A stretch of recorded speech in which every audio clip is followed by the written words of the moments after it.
Pemirsa, polisi resmi menetapkan Gus Samsudin sebagai tersangka terkait konten bertukar pasangan yang diunggah di media sosial.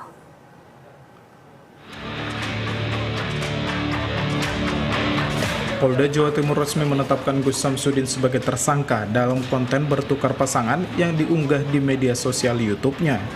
Penetapan tersangka ini setelah dilakukan gelar perkara pada Jumat. Kabid Humas Polda Jawa Timur Kombes Pol Dirmanto mengatakan, penyidik juga telah memeriksa 13 saksi terkait kasus ini. Penyidik juga sudah menemukan bukti permulaan yang cukup untuk menetapkan Samsudin sebagai tersangka. Dirmanto menjelaskan usai ditetapkan sebagai tersangka, Samsudin langsung ditahan di rutan Polda Jawa Timur. Ya, jadi Mas, setelah dilakukan pemeriksaan mendalam oleh penyidik, pertama kali kan saudara Samsudin ini mengaku dibuat di Bogor. Tapi kemudian setelah diperiksa lebih dalam lagi, kemudian dicari bukti-bukti lain, ternyata dilakukan di sebuah desa di wilayah Blitar Kota, yaitu di wilayah Desa Ponggok, Mas. Kemudian ini hanya kemungkinan ini hanya komunitasnya Samsudin saja. Terkait hal itu masih didalami terus, Mas. Termasuk orang-orang yang terlibat di dalam pembuatan konten video itu masih kita lakukan pendalaman terus. Polisi memastikan jika dari hasil pemeriksaan saksi lain ditemukan ada unsur pidana, maka dipastikan akan ada tersangka lain selain Samsudin. Tersangka Samsudin dijerat pasal Undang-Undang ITE.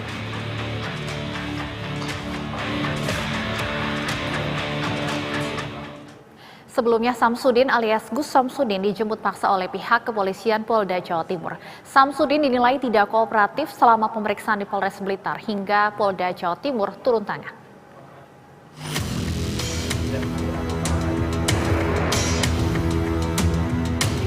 Polisi menjemput paksa Samsudin alias Gus Samsudin terkait dugaan penistaan agama dan melanggar Undang-Undang ITE yang diunggah di media sosial YouTube-nya. Konten dalam video tersebut diduga ajaran sesat lantaran memperbolehkan bertukar pasangan. Kabid Humas Polda Jawa Timur Kombes Pol Dirmanto mengatakan, sebelumnya kasus ini sudah ditangani oleh Polres Blitar. Tetapi karena Samsudin tidak kooperatif dan berbelit dalam memberikan keterangan, Subdit Cyber Ditreskrim Sus Polda Jawa Timur akhirnya turun tangan. Samsudin dijemput paksa dan diperiksa sebagai saksi. Hasil pemeriksaan ditemukan bahwa konten tersebut dibuat dan diunggah di akun YouTube-nya demi menaikkan subscribernya. Polda Jawa Timur juga tengah memeriksa sejumlah pihak lain untuk mendalami kasus ini, termasuk siapa saja dalam pembuatan konten tersebut yang terlibat. Sejumlah barang bukti juga telah disita polisi untuk memperkuat pemeriksaan selanjutnya. Ahmad Ali, Surabaya, Jawa Timur. Dan pemirsa, untuk membahas kasus ini lebih dalam, kita akan berbincang dengan Wasekjen MUI Pusat, Ihsan Abdullah. Assalamualaikum, selamat sore Pak Ihsan.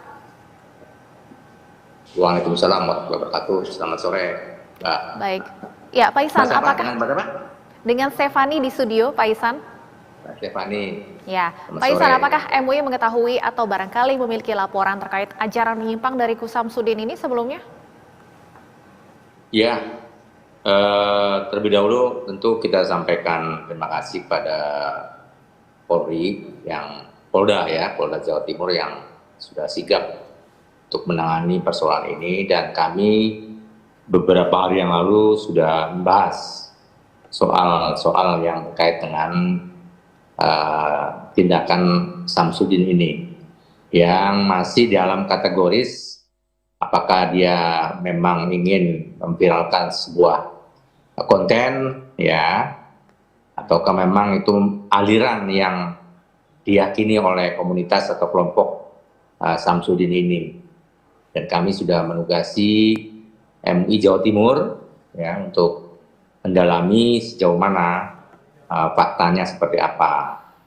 Nah, ini Selasa besok kami rapim, dan tentu ini akan akan mendapatkan informasi mengenai kasus Samsudin ini.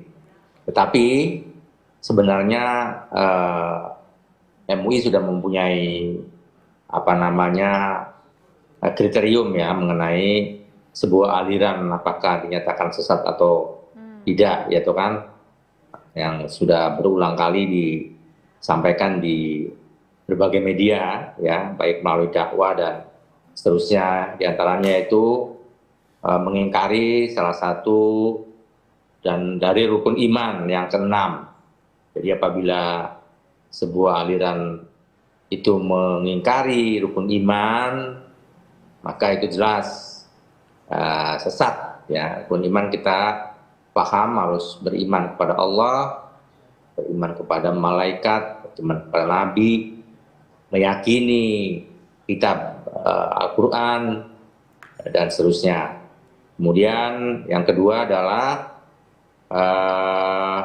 meyakini atau mengikuti akidah yang tidak sesuai dengan Al-Quran dan Sunnah.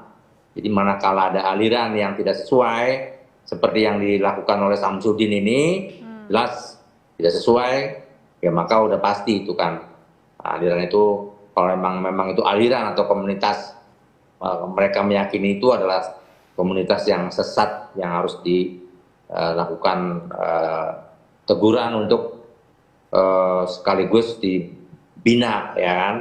Nah, yang ketiga meyakini turunnya wahyu Al-Quran.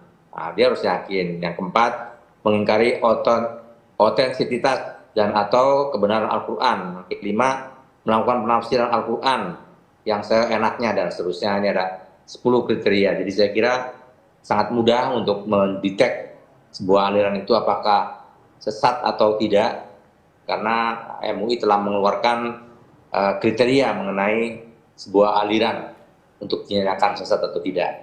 Baik. Seperti itu Mbak Stefani. Baik, ya Pak Ihsan, berdasarkan poin-poin yang Anda sebutkan tadi, mengapa kemudian MUI melihat praktik-praktik penyimpangan seperti ini masih saja terjadi di Indonesia? Khususnya dalam kasus Gus Samsudin ini, salah satu yang menjadi sorotan adalah konten terkait dengan bertukar pasangan. Mengapa kemudian masih saja ada masyarakat yang mempercayai ajaran-ajaran seperti ini? Ya, walaupun dakwah itu disampaikan melalui masjid, melalui surau, melalui munase, dan berbagai kesempatan di forum-forum. Bahkan MUI juga bekerjasama dengan Bakor Papem, ya, Bakor aliran kepercayaan itu, ya, dengan Kejaksaan Agung.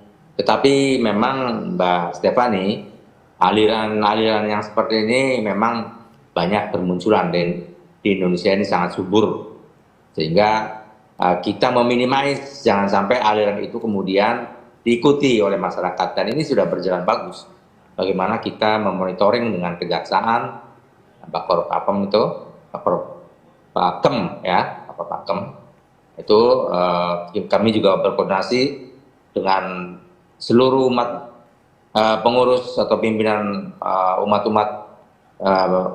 pimpinan umat beragama, ya, pimpinan organisasi keagamaan, ya, dengan Kejaksaan, dengan maksud adalah tadi untuk mencegah influence-nya aliran-aliran yang memang sesat, ya.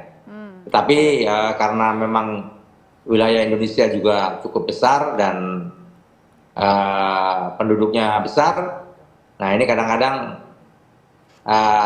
hal ini masih terjadi, ya. Oke, ya Pak Ihsan. Tentu ini menjadi tugas kita semua, semua umat beragama dan umat Islam tentu untuk ikut mengawasi. Baik. Jangan sampai aliran-aliran seperti ini tumbuh di masyarakat. Ya. Baik. Pak Ihsan, saat ya, ini kan Gus Samsudin sendiri masih dijerat dengan pasal Undang-Undang ITE terkait unsur yang bisa menimbulkan keresahan masyarakat, membuat keonaran di masyarakat. Kalau MUI melihatnya, apakah sebenarnya Gus Samsudin ini juga seharusnya dijerat dengan pasal penistaan agama? Ya, nanti dengan dasar hasil penyidikan dari Polri, nanti kan terkemuka apakah memang dia hanya untuk memviralkan konten-kontennya dia dengan maksud untuk diviralkan, apakah memang dia adalah orang yang kategorinya menyebarkan atau menularkan atau menginfluence aliran-aliran yang tidak sesuai tadi. Kalau memang itu nanti alirannya tidak sesuai dan memang itu diikuti, ada jamaahnya, ya tentu pihak polisi biasanya akan mengundang Majelis Ulama Indonesia untuk memberikan kesaksiannya sebagai ahli. apakah betul dia melakukan penistaan agama ataukah hanya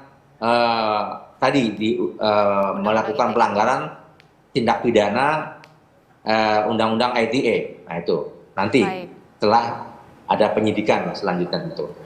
Baik, iya Pak Ihsan, Gus Samsudin Tunggu, ini sebelumnya juga sudah pernah beberapa kali menimbulkan kontroversi ya, bukan hanya soal dugaan ajaran menyimpang, ada juga terkait dengan kontroversi pengobatan alternatif dan sebagainya. Apakah sebelum ini mungkin dari MUI Jatim sudah pernah melakukan pendekatan atau datang langsung mengobrol atau mengajak Gus Samsudin ini untuk berdiskusi?